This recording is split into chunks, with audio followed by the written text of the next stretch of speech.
بسم الله الرحمن الرحيم. ومن أحسن قولا ممن دعا إلى الله وعمل صالحا وقال إنني من المسلمين.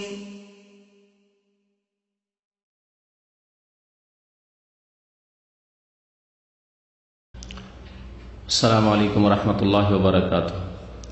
إن الحمد لله نحمده ونستعينه ونستغفره ونعوذ بالله من شرور أنفسنا ومن سيئات أعمالنا من يهده الله فلا مضل له ومن يضلله فلا هادي له وأشهد أن لا إله إلا الله وحده لا شريك له وأشهد أن محمدا عبده ورسوله. يا أيها الذين آمنوا اتقوا الله حق تقاته ولا تموتن إلا وأنتم مسلمون. يا أيها الناس اتقوا ربكم الذي خلقكم من نفس واحدة وخلق منها زوجها وبث منهما رجالا كثيرا ونساء واتقوا الله الذي تساءلون به والأرحام إن الله كان عليكم رقيبا. يا أيها الذين آمنوا اتقوا الله وقولوا قولا سديدا يصلح لكم أعمالكم ويغفر لكم ذنوبكم ومن يطع الله ورسوله فقد فاز فوزا عظيما. أما بعد فإن خير الحديث كتاب الله وخير الهدي هدي محمد صلى الله عليه وسلم وشر الأمور محدثاتها وكل محدثة بدعة وكل بدعة ضلالة وكل ضلالة في النار. أعوذ بالله من الشيطان الرجيم. بسم الله الرحمن الرحيم. يا أيها الذين آمنوا كتب عليكم الصيام كما كتب على الذين من قبلكم لعلكم تتقون أياما معدودات فمن كان منكم مريضا أو على سفر فعدة من أيام أخر وعلى الذين يطيقونه فدية طعام مسكين فمن تطوع خيرا فهو خير له وأن تصوموا خير لكم إن كنتم تعلمون. شهر رمضان الذي أنزل فيه القرآن هدى للناس وبينات من الهدى والفرقان فمن شهد منكم الشهر فليصم ومن كان مريضا أو على سفر فعدة من أيام أخر يريد الله بكم اليسر ولا يريد بكم العسر ولتكملوا العدة ولتكبروا الله على ما هداكم ولعلكم تشكرون. মহান আল্লাহর সমস্ত প্রশংসা যে আল্লাহ রাব্বুল আলামিন আমাদেরকে সৃষ্টি করেছেন একমাত্র তাঁর ইবাদত বন্দেগীর জন্য।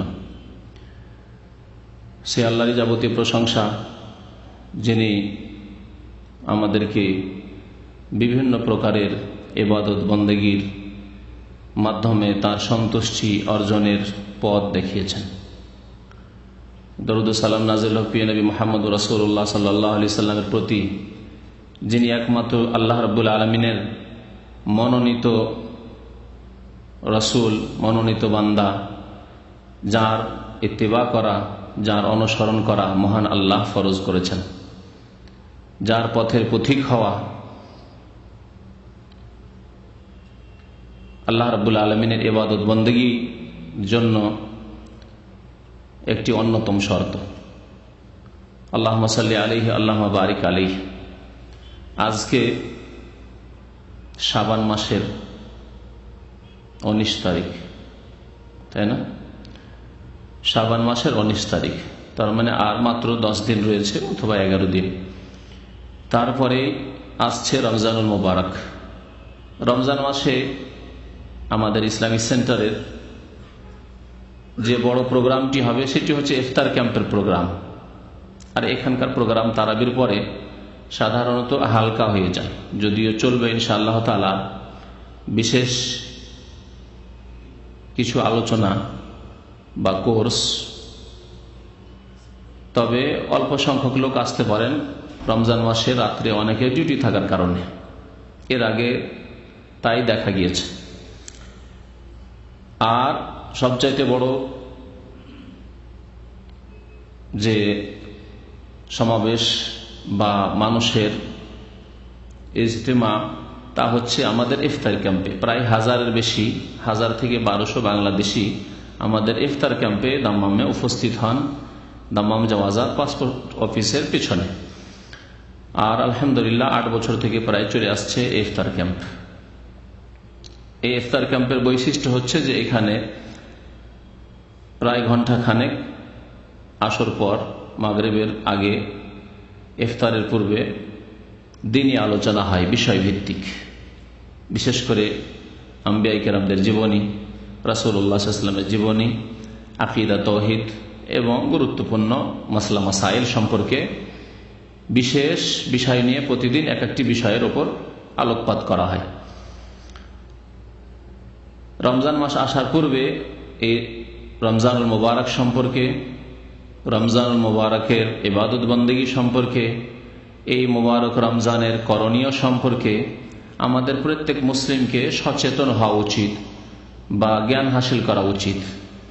আলহামদুলিল্লাহ আমাদের জ্ঞান রয়েছে, তবে এই জ্ঞান চর্চা করা উচিত, এ সম্পর্কে স্মরণ করিয়ে দেওয়া উচিত, উপদেশ দেওয়া উচিত, যে সম্পর্কে মহান আল্লাহ রাব্বুল আলামিন ইরশাদ করেছেন, ওয়াযাক্কির ফাইন্না যিকরা তানফাউল মুমিনিন।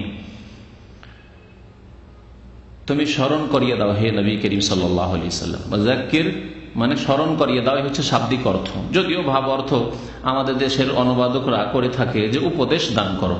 কারণ যে ব্যক্তি স্মরণ করায় দিনের কথা, যে ব্যক্তি স্মরণ করায় আল্লাহর কথা, যে ব্যক্তি স্মরণ করায় রাসূলুল্লাহ সাল্লাল্লাহু আলাইহি ওয়াসাল্লামের সুন্নতের কথা, সেই ব্যক্তি উপদেশই দিয়ে থাকে। এই জন্য ভাব অর্থ উপদেশ করা হয়, কিন্তু আসলে স্মরণ করার অর্থ রয়েছে। ওয়াযাক্কির তুমি স্মরণ করিয়ে দাও বা উপদেশ দান করো, কারণ উপদেশ বা স্মরণ করালে মুমিনদের উপকার হয়। তানফাউল মুমিনিন, মুমিনদের উপকার হয়। তাহলে ঈমানদার যারা আল্লাহর দিকে ধাবিত, গাফিলতি আসতে পারে, এই গাফিলতিকে দূর করার জন্য স্মরণ করিয়ে দেওয়া, অলসতা অবহেলা যাতে করে না আসে সেই জন্য স্মরণ করিয়ে দেওয়া বা উপদেশ দেওয়া, এ হচ্ছে আল্লাহ রাব্বুল আলামিনের আদেশ প্রিয় নবী সাল্লাল্লাহু আলাইহি ওয়াসাল্লামকে। সুতরাং আমাদের দিন সম্পর্কে, বিশেষ করে সামনে রয়েছে রমজান বা সিয়াম, রোজা রমজান সম্পর্কে যদিও জানা থাকে, তবে প্রত্যেকের স্মরণ করার প্রয়োজন রয়েছে এবং একে অন্যকে স্মরণ করানোর প্রয়োজন রয়েছে। এই জন্য আজকে রমজান মুবারক সম্পর্কে, তার কিছু ফজিলতের কথা এবং বিশেষ করে রমজান মাসে আমাদের করণীয় কি, এ সম্পর্কে আলোচনা করব।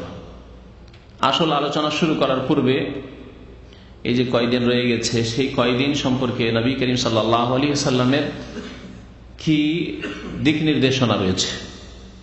রমজান মাস আসার পূর্বে যে শাবান মাসের কয়েকদিন থেকে গেছে, এ সম্পর্কে নবী করিম সাল্লাল্লাহু আলাইহি ওয়াসাল্লাম কি বলেছেন। এই ক্ষেত্রে নবী করিম সাল্লাল্লাহু আলাইহি ওয়াসাল্লামের ইরশাদ রয়েছে একটি হাদিসে যে রমজান শুরু হওয়ার একদিন অথবা 2 দিন পূর্বে তোমরা রোজা রাখবে না। লা তাকাদ্দামু রমাদানা বিসাওমি ইয়াউমিন আও ইয়াউমাইন, রমজানের একদিন অথবা 2 দিন পূর্বে তোমরা রোজা রাখবে না, নিষেধ করেছেন নবী করিম সাল্লাল্লাহু আলাইহি ওয়াসাল্লাম। বিভিন্ন উদ্দেশ্যে রাখতে পারে, বিভিন্ন লোকের বিভিন্ন উদ্দেশ্য থাকতে পারে, কারো উদ্দেশ্য থাকতে পারে, যেমন ভাষ্যকারগণ, হাদিসের যারা পণ্ডিত, তারা লিখেছেন যে নবী করিম সাল্লাল্লাহু আলাইহি ওয়াসাল্লাম এই নিষেধাজ্ঞা কেন করেছেন। হতে পারে কারো মনে আসতে পারে যে রমজানের সম্মানার্থে আগে থেকে আমরা রোজা রাখা শুরু করি। যেমন বিশেষ অতিথি যদি আসে, তাহলে আপনি নিজের বাড়িতে বসে তাকে কি করেন, অভ্যর্থনা জানান না, হ্যাঁ কি করেন, বাড়ির বাইরে চলে যান। বরং যদি আরো বিশেষ যদি স্পেশাল গেস্ট হয়, তাহলে গ্রামের বাইরে চলে যান, বরং স্টেশনে চলে যান, বরং আপনি এয়ারপোর্টে চলে যান তাকে রিসিভ করার জন্য, যান নাকি। হ্যাঁ, বিদেশি মেহমান যদি আপনার বাড়ি আসে, তাহলে আপনি এয়ারপোর্টে গিয়ে তাকে রিসিভ করবেন, তাকে অভ্যর্থনা জানাবেন। তো হতে পারে কোন মুসলিমদের মনে এই রকমের বিদাতি চিন্তাধারা আসতে পারে যে রমজান মুবারক, আমাদের মেহমান এমন মেহমান যে রমজানের মাধ্যমে মানুষের মার্জনা হয়, যে রমজানের মাধ্যমে অসংখ্য মানুষ জাহান্নাম থেকে মুক্তি পায়, অসংখ্য মানুষের জন্য জান্নাত অবধারিত হয়ে যায়। সুতরাং এই রমজানের অভ্যর্থনার জন্য আমি আগে থেকে রোজা শুরু করে দেব, রমজানের ইহতিরাম এবং সম্মানে। এই আশঙ্কাকে লক্ষ্য করে নবী করিম সাল্লাল্লাহু আলাইহি ওয়াসাল্লাম নিষেধ করেছেন, যাতে করে এরকম বিদাত শুরু না হয়। এইভাবেই তো ভালো মনে করে যে বিদাতগুলি শুরু হয়েছে, যে বিদাতগুলি নফল পড়া, বিশেষ বিশেষ রাত্রে নফল পড়া কেন শুরু হয়েছে? খারাপ নিয়ত নিয়ে শুরু করেনি, কিন্তু নিয়ত ভালো করলেই যে সওয়াব হবে তা হবে না। কারণ ইবাদত বন্দেগী আল্লাহ রাব্বুল আলামিন আদেশ মোতাবেক করতে হবে আর রাসূলুল্লাহ সাল্লাল্লাহু আলাইহি ওয়াসাল্লামের তরিকা অনুযায়ী করতে হবে। এই কথাটি বিদাতীরা বুঝতে না পারায় তারা ভালো নিয়তই করছে, আমরা ভালো নিয়তই করছি, তো আমাদের উদ্দেশ্য তো সৎ, আমাদের উদ্দেশ্য সৎ। আব্দুল্লাহ বিন মাসউদ রাদিয়াল্লাহু তাআলা আনহু কুফার মসজিদে এরকমই কিছু বিদাতীদেরকে তাসবিহ জপতে দেখেছিলেন। প্রথম বিদাত লক্ষ্য করেছিলেন। সুনানে দারমিতে এই হাদিসটি রয়েছে যে আবু মুসা আশআরী রাদিয়াল্লাহু তাআলা আনহু, প্রখ্যাত সাহাবী আবু মুসা আশআরী রাদিয়াল্লাহু তাআলা আনহু, আলী রাদিয়াল্লাহু তাআলা আনহুর অত্যন্ত ঘনিষ্ঠ মানুষ। এই আবু মুসা আশআরী রাদিয়াল্লাহু তাআলা আনহু এই দৃশ্য প্রথম দেখলেন যে কিছু লোকেরা গোলাকার করে হালকা করে বসে আছে ইজতেমা, আর তাদের একজন মুরব্বী মুআল্লিম বসে আছেন, বয়স্ক মানুষ, আর তিনি বলছেন যে সাব্বিহু মিয়া, 100 বার করে তাসবিহ করো। 100 বার হইল। বলছে হামিদু মিয়া, 100 বার তোমরা আলহামদুলিল্লাহ পড়ো। আর একবার বলছে কাব্বিরু মিয়া, 100 বার আল্লাহু আকবার পড়ো তোমরা। আর সবাই শুরু করছে একসাথে আল্লাহু আকবার আল্লাহু আকবার আল্লাহু আকবার। হাল্লেলু মিয়া, 100 বার লা ইলাহা ইল্লাল্লাহ পড়ো। এই দৃশ্য দেখে হতভম্ব আবু মুসা আশআরী রাদিয়াল্লাহু তাআলা, সাহাবায়ে কেরামরা মওজুদ রয়েছেন, বহু সাহাবায়ে কেরাম তখন জীবিত রয়েছেন। আর এই নতুন কাজ আমরা জানতে পারলাম না, আজ পর্যন্ত নবী করিম সাল্লাল্লাহু আলাইহি ওয়াসাল্লামের সাথেও জানতে পারলাম না। 4 খলিফা চলে গেল, খলিফা রাশিদিনের জামানায় কোনো কারই শুনলাম। এই কেমন কথাবার্তা, এই কেমন ইবাদত হইল? জি, ছুটে গেলেন আব্দুল্লাহ বিন মাসউদের কাছে, হতে পারে তার কাছে আমার চাইতে বেশি ইলম আছে। জি, আব্দুল্লাহ বিন মাসউদ রাদিয়াল্লাহু তাআলা আনহু আসলেন। লম্বা ঘটনা খুব সংক্ষেপ করে দিচ্ছি। আসার পরে বললেন যে তোমাদের উদ্দেশ্য কি? বলছে ওয়াল্লাহি, আল্লাহর কসম করে বলছি, মা আরাদনা ইল্লাল খায়র, আমাদের উদ্দেশ্য তো সৎ খায়র, আমরা তো নেকির জন্যই করছি। সুবহানাল্লাহ বলছি 100 বার, আলহামদুলিল্লাহ বলছি 100 বার, আল্লাহু আকবার বলছি 100 বার, লা ইলাহা ইল্লাল্লাহ বলছি 100 বার। ওয়াল্লাহি ইয়া আবু আব্দুর রহমান মা আরাদনা ইল্লাল খায়র, হে আবু আব্দুর রহমান, আব্দুল্লাহ বিন মাসউদের কুনিয়ত ছিল। আমাদের উদ্দেশ্য তো ভালো, তো বিদাতীদের উদ্দেশ্য ভালোই থাকে, ওদের উদ্দেশ্যতে কোনো কালাম নেই, উদ্দেশ্যের উপর আমরা কোনদিন মন্তব্য করি না। কিন্তু উদ্দেশ্য হলেই যে সৎ পথে থাকবে না, বিদাত হচ্ছে গুমরাহি, কুল্লু বিদাতিন দালালাহ। তাই আব্দুল্লাহ বিন মাসউদ কি বলেছিলেন? উত্তরে কি বলেছিলেন? ওয়াকাম মিন মুরিদিন লিল খায়রি লা ইউদরিকুহু, বহু মানুষ রয়েছেন যারা কল্যাণকামী কিন্তু কল্যাণে পৌঁছে না, কল্যাণে পৌঁছিতে পারে না। মঙ্গল কামনা করে কিন্তু মঙ্গলে পৌঁছিতে পারে না, ভালাই কামনা করে কিন্তু ভালাই পৌঁছিতে পারে না, লা ইউদরিকুহু, পায় না ভালাই। তো কথা হচ্ছে যে এই উদ্দেশ্যে কেউ শুরু করতে পারে, তাই নবী করিম সাল্লাল্লাহু আলাইহি ওয়াসাল্লাম সতর্কতামূলক আগে নিষেধ করে দিচ্ছেন। আর এই দিনগুলি সন্দেহের দিন, এই দিনগুলিকে নবী করিম সাল্লাল্লাহু আলাইহি ওয়াসাল্লাম সন্দেহের দিন ইয়াউমুশ শাক বলে আখ্যায়িত করেছেন। সন্দেহের দিন মানে কি?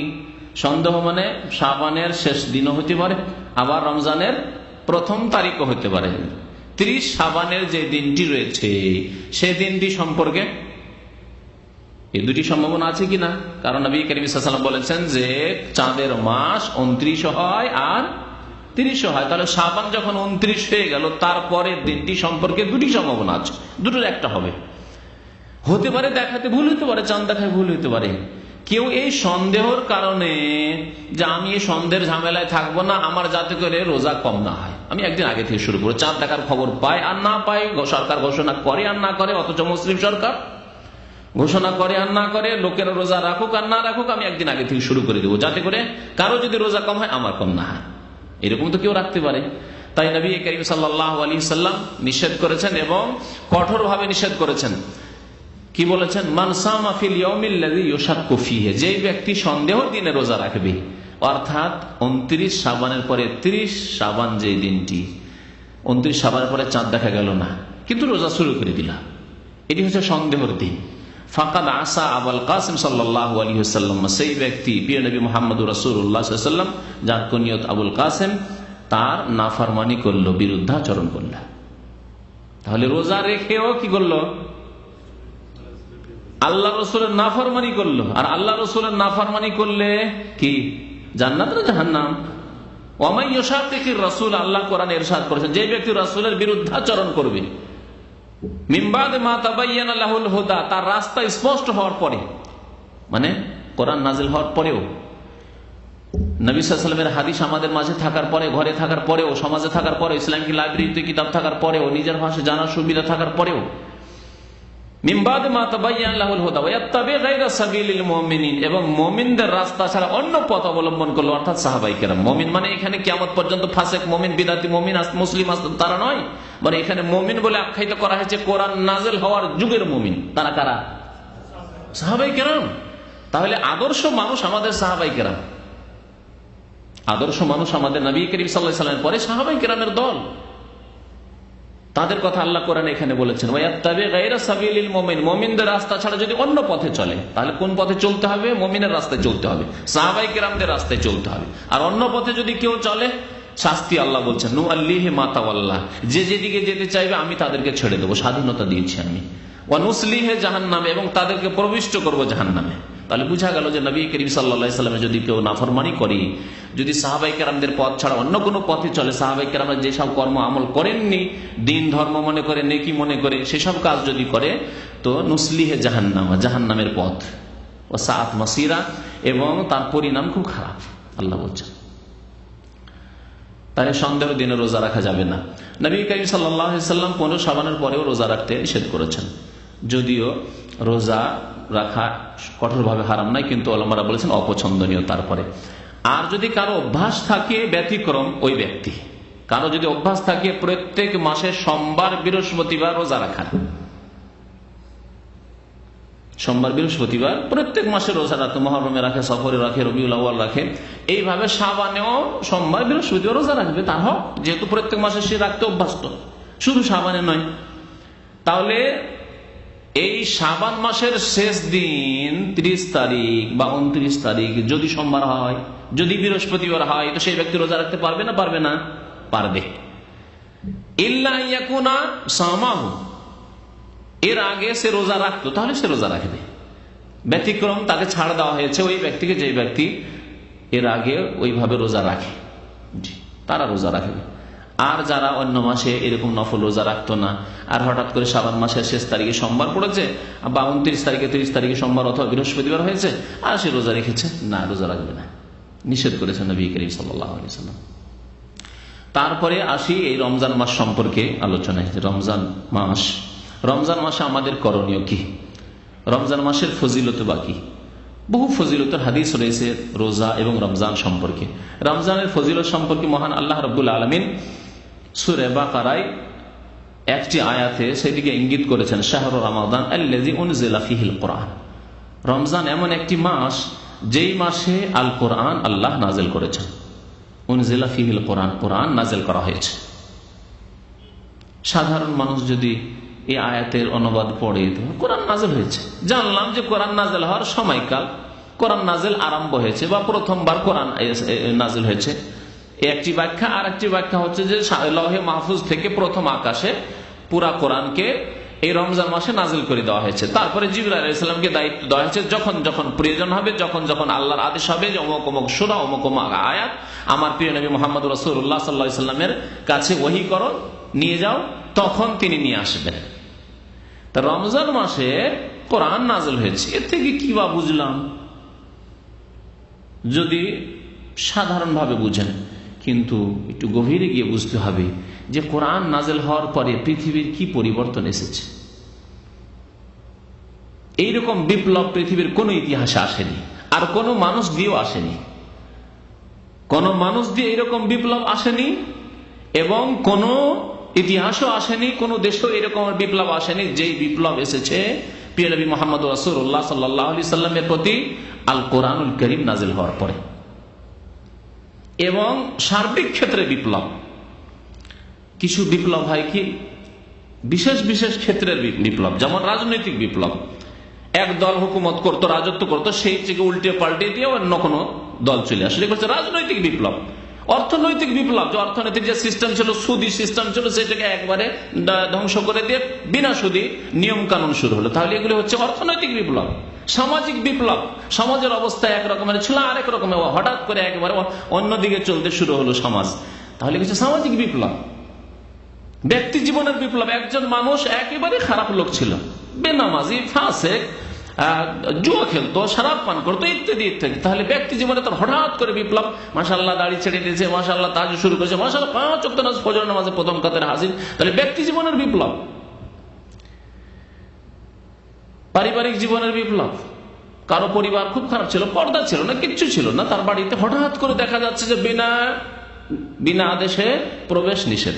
আমার গ্রামে এক বাড়ি ওইরকম ছিল, তারা ছিল বিদাতি। তো আলহামদুলিল্লাহ রাব্বিল আলামিন, ছাত্র জীবন থেকে তাদের সাথে আমার একটা চলাফেরা ছিল। তারা নামাজ পড়তো কিন্তু বিদাত করতো তারা, আর পর্দা বলে কোনো কিছু ছিল না তাদের। এই গেট দিয়ে ঢুকতো গ্রামের লোকের, আর ওই গেট দিয়ে বেরোতো। এরকম অনেক বাড়ি আছে গ্রামে। হ্যাঁ, মানে গোটা গ্রামের লোকের জন্য রাস্তা সেটা, তাদের বাড়িটা। হঠাৎ করে আলহামদুলিল্লাহ তারা যখন শিরক বিদআত থেকে তওবা করলো, আর আলহামদুলিল্লাহ যখন সঠিক জিনিস তারা বুঝতে পারলো, তার পর্দার ব্যাপারটা বুঝে উঠলো। স্কুল কলেজে পড়া মানুষ কিন্তু হঠাৎ করে পর্দার কথা বুঝলো। এখন বন্ধ করা যায় কি করে রাস্তা? গোটা গ্রামের লোকের অভ্যাস আছে বিনা অনুমতিতে তাদের উঠান দিয়ে এপার থেকে ওপার বেরিয়ে যাবে, রাস্তা সেটি। এই রাস্তা কি করে বন্ধ করা যায়? বিপ্লব, পারিবারিক বিপ্লব, বিপ্লব ঘটাইতে হবে। তাহলে কিছু লোকের মনে অসন্তুষ্টি আসবে, নারাজ হবে কিছু লোক। এ কথা পরোয়া করলে কোনোদিন বিপ্লব আসেনি। জীবনে যে কোনো মানুষ বিপ্লব নিয়ে এসেছে, তার উপর বহু লোক অসন্তুষ্ট হয়েছে, হয় নাকি? এই জাজিরা আরবের শাইখুল ইসলাম মোহাম্মদ বিন আব্দুল্লাহ রহমতুল্লাহ আলাইহ যে বিপ্লব নিয়ে এসেছেন, ধর্মীয় বিপ্লব। কবর মাজার পূজা ছিল এখানকার ধর্ম, নাজদের ধর্ম। সাহাবায়ে কেরামদের কবরের পূজা হতো, তাবেঈনদের কবরের পূজা হতো। কোথায় একটি কবর আর নেই, মাজার নেই। কবর আছে সাধারণ কবর হিসাবে, যেমন অন্য একজন সাধারণ মিসকিনের কবর থাকে, তেমন সবার কবর রয়েছে। কোনো কবর পাকা নেই, কোনো কবর উঁচা নেই, 3 হাত উঁচা নেই, কোনো কবরে কোনো ফুল নেই, কোনো কবরে চাদর নেই। এই বিপ্লব আসলো কোত্থেকে? যখন আসলো তখন সবাই কি সালামি পেশ করলো, না সারা বিশ্বের বিদআতপন্থীরা তাদেরকে গাল দিলে যে ওয়াহাবি, আর ওয়াহাবি মানে মুসলমান নয়? তাহলে বোঝা গেল যে অসংখ্য মানুষ অসন্তুষ্ট হবে যে কোনো বিপ্লব আসলে। তাদেরকে বললাম যে যদি বাড়িতে পর্দা করতে হয় তাহলে গ্রামের কিছু লোক অসন্তুষ্ট হবে, কিন্তু এই অসন্তুষ্টির পরোয়া করলে হবে না। গেটের বাইরে লিখে দেন বিনা আদেশে প্রবেশ নিষেধ, লিখে দেন। আর দরজা লাগিয়ে দেন। দরজা ছিল না খোলা, দরজা থাকবে, সেখানে দরজা বন্ধ থাকবে, আপনারা নিজেরা ঢুকবেন। এমনি দরজা লক করা থাকবে না, কিন্তু দরজা থাকবে, লিখা থাকবে। তারপরে যদি কেউ ঢুকে বলে থামেন, বাইরে বসার জায়গা আছে, রাস্তা বাইরে দিয়ে আছে, এখান দিয়ে রাস্তা নেই। অসন্তুষ্টি কিছু লোকেরা হবে, তাহলে বিপ্লব আসবে। জি, তো কোরআনে কারীম বলছিলাম যে কোরআনে কারীম নাযিল হওয়ায় কি ধরনের বিপ্লব এসেছে বলতে পারেন? হ্যাঁ, কি ধরনের বিপ্লব? একরকমের বিপ্লব এসেছে, সার্বিক বিপ্লব এসেছে, ব্যক্তি জীবনে বিপ্লব এসেছে। যে উমর রাদিয়াল্লাহু তাআলা আনহু নবী করিম সাল্লাল্লাহু আলাইহি ওয়াসাল্লামকে খুন করার জন্য চলে আসছেন, আল্লাহু আকবার, আর রাস্তায় সূরা তাহার কয়টি আয়াত মাত্র বোনের কাছ থেকে শুনছেন, আর সাথে সাথে বলছেন দুল্লুনি আলা মুহাম্মদ, বলো মুহাম্মদ সাল্লাল্লাহু আলাইহি ওয়াসাল্লাম কোথায় আছে? কেন তুমি যাবে? তুমি কি খুন করতে যাবে? না না না না, আমি কলেমা পড়বো, আমি কলেমা পড়বো। বুঝতে পেরেছি যে তোমার তেলাওয়াত শুনলাম, এই মানুষের কথা নাই, মানুষের কথা নাই, ঐশী বাণী। ব্যক্তি জীবনের বিপ্লব হঠাৎ করে, কট্টর দুশ্মন আর অন্তরঙ্গ বন্ধু হয়ে যাচ্ছে সাথে সাথে, 2-4 মিনিটের মধ্যে, মুহূর্তের মধ্যে। হিন্দার মতো দুশ্মন ইসলামের, নবী করিম সাল্লাল্লাহু আলাইহি সাল্লামের আপন চাচা, প্রিয় চাচা, সম্মানিত চাচা হামজা রাদিয়াল্লাহু সাইয়্যিদুশ শাহাদা, তাকে তার বুককে চিরে ফেড়ে কলিজাকে চিবিয়ে নিচ্ছে, চিবিয়ে নিয়ে গিলার চেষ্টা করলো, গিলতে যখন পারলো না তখন উগলিয়ে ফেললো বমি করে। সেই হিন্দার মতো ইসলাম দুশ্মন কট্টর, সেই কলেমা পড়ে মুসলমান হয়ে যাচ্ছে, আল্লাহু আকবার। খালিদ বিন ওয়ালিদ, আবু সুফিয়ান, যাদের নেতৃত্বে নবী করিম সাল্লাল্লাহু আলাইহি সাল্লামের দাঁতে মোবারক শহীদ হয়েছে, মাথা জখম হয়ে আহত হয়েছে, আর তারা তখন কাফেরদের পক্ষ থেকে নেতৃত্ব দিচ্ছিল। কিন্তু কিরকম বিপ্লব আসলো যে সেই খালিদ বিন ওয়ালিদের দ্বারা, আল্লাহু আকবার, সে পারস্য সাম্রাজ্যের পতন ঘটল, আল্লাহু আকবার। তার ব্যক্তি জীবনের বিপ্লব, পারিবারিক জীবনে বিপ্লব ঘটেছে। জেনাটা কোন রকমের দোষ ছিল না, এমন একটা যুগ ছিল, জাহিলির যুগ। কি ধরনের পারিবারিক বিপ্লব ঘটলো যে এমন পর্দা করা শুরু করলেন সাহাবিয়াতরা যে শুধু একটি চক্ষু খোলা থাকতো, একটি চক্ষু ছাড়া আর কিছু খোলা থাকতো না, যে চক্ষু দিয়ে দেখতেন। আর একটি চোখ বন্ধ থাকতো, কারণ এত তো পাতলা কাপড় পাওয়া যাবে না, সুতরাং মোটা কাপড় দিয়ে একটি চক্ষু ঢেকে আর একটি চোখ শুধু খোলা থাকতো, যেই চক্ষু দিয়ে দেখতেন। অথচ তার পূর্বে জাহিলি যুগে পর্দা তো দূরের কথা, জেনা কোনো দোষের ব্যাপার ছিল না। যে কোনো পাপ, সামাজিক বিপ্লব আসলো, পারিবারিক বিপ্লব আসলো, অর্থনৈতিক বিপ্লব আসলো, সুদ, নবী করিম সাল্লাল্লাহু আলাইহি ওয়াসাল্লামের আপন চাচা আব্বাস সবচেয়ে বড় সুদ করছিলেন। আল্লাহু আকবার। কলেমা পড়লেন, নবী করিম সাল্লাল্লাহু আলাইহি ওয়াসাল্লাম বললেন যে আজকে থেকে সুদ হারাম। তুমি কলেমা পড়েছো, সুদ হারাম, সুদের ব্যবসা করতে তুমি, আর সুদ হারাম হওয়ার ঘোষণা করছি। আর যত লোকের কাছে আমার চাচা আব্বাসের টাকা পড়ে রয়েছে, ধার দেওয়া রয়েছে, ঋণ দেওয়া রয়েছে, আমি ঘোষণা করছি যে সর্বপ্রথম যে সুদ রহিত করছি, আর এর ঘোষণা করছি তা হচ্ছে রেবাল আব্বাস ইবনে আব্দুল মুত্তালিব। আব্দুল মুত্তালিবের ছেলে আব্বাস আমার চাচার যে সুদ, আর সুদ দিতে হবে না, রউস আমওয়াল, যা আসল পুঁজি নিয়েছো তা ফেরত দিবে শুধু। অর্থনৈতিক বিপ্লব, রাজনৈতিক বিপ্লব, আল্লাহু আকবার। জি, বিচার বিভাগের বিপ্লব, সার্বিক বিপ্লব কার দ্বারা? কোরআন দ্বারা। শাহরু রমাদান আল্লাযী উনজিলা ফীহিল কোরআন। আরেকটি কথা বলি, কোরআনে কারীম যে সময় নাজিল হয়েছিল মক্কাতুল মুকাররমায়, কাবার চারিদিকে কতটি মূর্তির পূজা হইতো বলেন দেখি? কাবার চারিদিকে, মক্কায় নয়। অনেকে ভুল বলে যে মক্কাতে 360টি মূর্তির পূজা হয়তো না। ওয়া হাউলাল কাবাতে হাদিসে রয়েছে ওয়া হাউলাল কাবাতে 360 সানামান। শুধু কাবার চারিদিকে ওই তওয়াফের জায়গায়, যেটাকে মাতাফ বলা হয়, যে জায়গায় আজকে তওয়াফ করছেন, সেখানে 360টি মূর্তি ছিল। 1400 বছর আগে যদি 360টি মূর্তি থাকে, আজকে কত হাজার মূর্তি সেখানে হইতো ভাবতে পারেন? আর কত বড় মন্দিরে পরিণত হইতো ভাবা যায় কি? একটা উদাহরণ দিলে বুঝতে পারবেন। ভারত, বাংলাদেশ, পাকিস্তানে কত লক্ষ লক্ষ মাজার আছে। এই মাজারগুলি ইসলাম আসার আগে তৈরি হয়েছে না পরে? পরে। আর পরেও নবী করিম সাল্লাল্লাহু আলাইহি ওয়াসাল্লামের পরে কাছাকাছি 500 বছর তৈরি হয়নি। তার মানে এই 1400 বছর আরো 500 বছর কম করে দেন, তাহলে বাঁচে কত? 900 বছর। এই 900 বছরের মধ্যে লক্ষ লক্ষ মাজার এক একটি দেশে তৈরি হয়েছে। ভারত, বাংলাদেশ, পাকিস্তান উপমহাদেশে যে মাজারের দেশে, সব দেশে। তাহলে 900 বছরের মধ্যে যদি লক্ষ লক্ষ মাজার মুসলিম, এক শ্রেণীর মুসলিমদের দ্বারা তৈরি হয়, যেখানে আল্লাহ ছাড়া অন্যকে সেজদা করা হচ্ছে, আল্লাহ ছাড়া অন্যের কাছে দোয়া করা হচ্ছে, তাহলে মক্কার মুশরিকদের মাঝে যদি কোরআনে কারীম নাযিল না হতো, তো কত লক্ষ লক্ষ দেবী দেবতার মূর্তি, পুতুল, প্রতিমার পূজা হতো। চিন্তা করতে পেরেছেন? আল্লাহ রাব্বুল আলামিন অসংখ্য মানুষকে আল কোরআন কারীম দিয়ে হিদায়াত করেছেন। আল্লাহু আকবার। সুদূর বাংলাদেশে মধ্যখানে 75% কাফের হিন্দু থেকে গেল ভারতে, আর সুদূর বাংলাদেশে 90% মুসলমান হয়ে গেল। ভাগ্যবান নয় কি এই মুসলিমরা, যারা জন্মগত ইসলাম পেয়ে গেছে? বলুন আলহামদুলিল্লাহ, আলহামদুলিল্লাহ। যারা ভারতে কাফেরদের মাঝে থেকে, হিন্দুদের মাঝে থেকেও ইসলাম পেয়ে গেছে, কত শুকরিয়া আদায় করা উচিত। আলহামদুলিল্লাহ যে আমরা মুসলমান হয়েছি, আমাদের ঘরে ঘরে ইসলাম পৌঁছে গেছে। এই কোরআন নাজিল হলে তা হতো কি? কোরআন যদি নাজিল না হতো তাহলে তা হতো কি? অসম্ভব।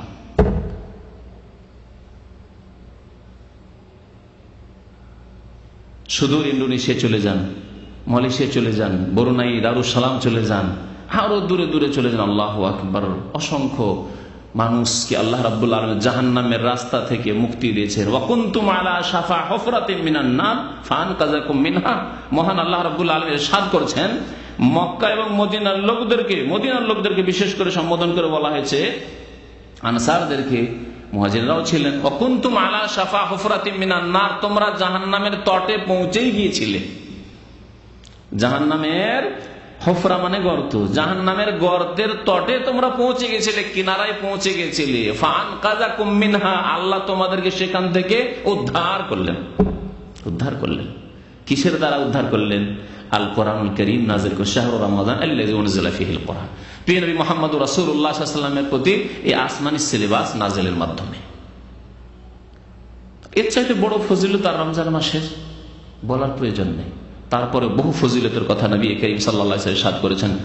একটি হাদিসে ইরশাদ করেছেন, ইযা জাআ রমাদান, যখন রমজান এসে যায়, ফুতিহাত আবওয়াবুল জান্নাহ, তখন জান্নাতের দরজা সমূহ খুলে দেওয়া হয়। ওয়া গুল্লিকাত আবওয়াবুল জাহিম, কোন হাদিস রয়েছে গল্লিকাত আবওয়াবুন নিরান, একই কথা, জাহান্নাম আর নিরান নারের বহু বচন। জাহান্নামের দরজাগুলিকে বন্ধ করে দেওয়া হয় আর তার একটিও দরজা খোলা হয় না, ওয়ালাম ইফতাহ মিনহা বাব। আর কি করা হয়, ওয়াসুফিরাতিশ শায়াতিন, শয়তানকে শিকলাবদ্ধ করে দেওয়া হয়। অন্য হাদিসে রয়েছে মারাদাতুল জিন, জিনদের মধ্যেকার যেগুলি মারদুদ বিতাড়িত জিন, দুষ্ট প্রকৃতির জিন, সেই জিনগুলিকে বেঁধে দেওয়া হয় যাতে করে মুমিন মুসলিমদেরকে গোমরাহ না করতে পারে, পথভ্রষ্ট না করতে পারে। যার পরিণতি স্বরূপ দেখা যায় যে রমজান মাস আসলে খারাপও ভালো হয়ে যায়, অনেকটা খারাপ লোকও অনেকটাই ভালো হয়ে যায়। মসজিদে ভিড় ভাড় শুরু হয়ে যায়, মসজিদের জায়গা পাওয়া মুশকিল হয়ে যায়।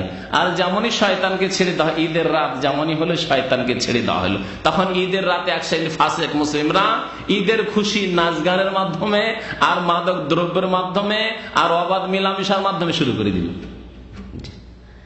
ঈদ পড়ে আমাদের দেশে, ভারত উপমহাদেশে ঈদ পড়ে শোনা কথা বলছি, আর শোনা কথা হলেও বহু লোকের কাছ থেকে শুনেছি যে ঈদ পড়ে যুবক যুবতী একসাথে, স্কুল কলেজের ফ্রেন্ড সব যুবক যুবতী একসাথে সিনেমা হলে, মুসলমানের বাচ্চাদের, অমুসলিমদের কথা না হয় জি। কারণ রাতের যে ছাড় পেয়ে গেছে শয়তান যে 1 মাস বাঁধা ছিল। তো রমজান মাস হচ্ছে একটা সুযোগ আল্লাহ রাব্বুল আলামিনের পক্ষ থেকে, সুবর্ণ সুযোগ, তওবার সুযোগ, আল্লাহ রাব্বুল আলামিনের মাগফিরাতের সুযোগ। এই রমজান মাসে আমাদের করণীয় কি, সেদিকে ফিরে আসি। রমজান মাসে আমাদের বেশ কিছু করণীয় রয়েছে।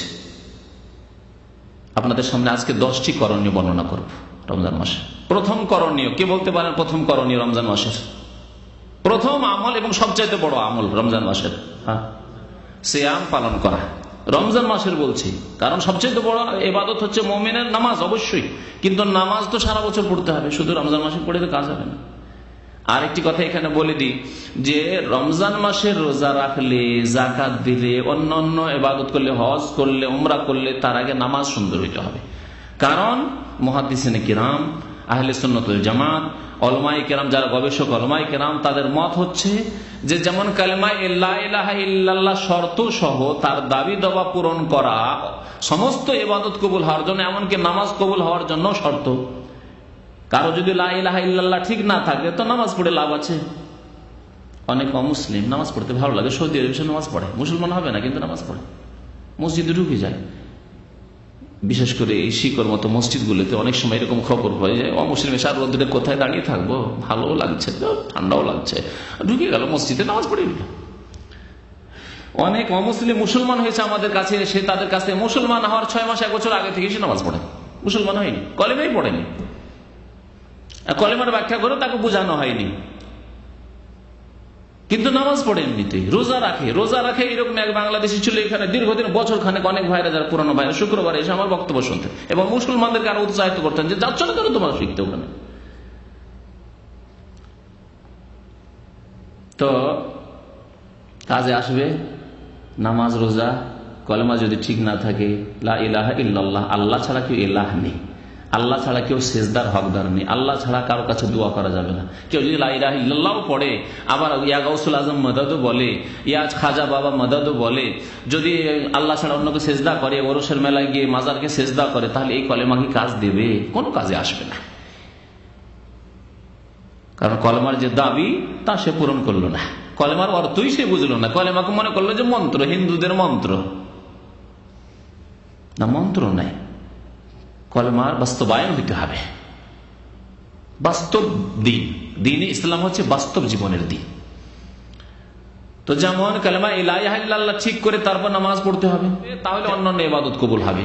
কারো যদি নামাজ না থাকে, আধা নামাজি, খেয়াল খুশি নামাজি আর রোজা রাখে, আর বহু মুসলমানদের অবস্থা এরকম, নামাজ পড়ে কিন্তু মাঝে মাঝে পড়ে না, যখন পড়লো না, চলে গেল, ঘুমিয়ে গেছে, চলে গেল, ফজর নামাজ পড়লো না বা কোনো ওয়াক্ত পড়লো না, কিন্তু রোজা রাখে। বহু মানুষ আছে রোজা রাখে। আমাদের দেশে মহিলাদের এই রোগ আছে, কিন্তু বহু মহিলা দোয়া কালাম জানে না, গ্রাম অঞ্চলে নামাজ পড়ে না, কিন্তু রোজা মহিলাকে কোনোদিন ছাড়তে দেখা যায় না। আমাদের দেশে মহিলাদেরকে রোজা ছাড়তে কোনোদিন আমি দেখিনি বা শোনেনি, কিন্তু নামাজ ম্যাক্সিমাম মহিলা নামাজ পড়ে না, মুসলিম মহিলা ভারত উপমহাদেশে। তাহলে এইরকম রোজা অনেক হাজি সাহেবেরা, বিশেষ করে সৌদি আরবের হাজি সাহেব, মানে প্রবাসী হাজি, যারা প্রবাসী হাজি কাজকর্ম করতে এসে যারা হাজি হয়েছে আর ওমরা করেছে, তাদের অধিকাংশই বেনামাজি। কারণ অধিকাংশ সংখ্যা মুসলমানদের নামাজি, আর এরা এসছে তখন ওমরা হজটা করবে, ওমরা করবে, হজ করবে, হজও করেছে, আবার নামাজও পড়ে না। তাকে এই রকমের হজ কোনো কাজে আসবে না, কারণ ফাউন্ডেশন নেই। তার ফাউন্ডেশন হচ্ছে কালেমার পরে নামাজ। এগুলো হলো মূল স্তম্ভ, ঘরের মূল স্তম্ভ থাকতে হবে। দিন ইসলামের মূল স্তম্ভ নাই তো বাকিগুলো কোনো কাজে আসবে না, বেকার। তাহলে রমজান মাসে রোজা সবচেয়ে বড় ইবাদত নামাজ, কালেমা লা ইলাহা ইল্লাল্লাহ পরে নামাজ ঠিক করার পরে সবচেয়ে বড় ইবাদত। কারণ ফরজ ইবাদত সবচেয়ে বড় ইবাদত। যতই নফল ইবাদত করেন না কেন, ফরজ ইবাদতের সাথে কোনো ইবাদতের তুলনা নেই। একটি উদাহরণ দিয়ে বলি, একজন মানুষ তাহাজ্জুদ পড়ে, আর আরেকজন মানুষ তাহাজ্জুদ পড়ে না, কিন্তু একটি ফরজ নামাজ ছাড়ে না। জোহরের নামাজ ধরো, দিনের নামাজ, জোহরের নামাজ আর তাহাজ্জুদের নামাজ। তাহাজ্জুদ মানে রাতের অন্ধকারে খুব ডাকলেন আল্লাহকে, খুব কাঁদলেন আল্লাহর সামনে, একাই নির্জনে, কোনো মানুষ জানতে পারলো না, একবারে ইখলাসের সাথে, নিষ্ঠার সাথে, লুকিয়ে লুকিয়ে।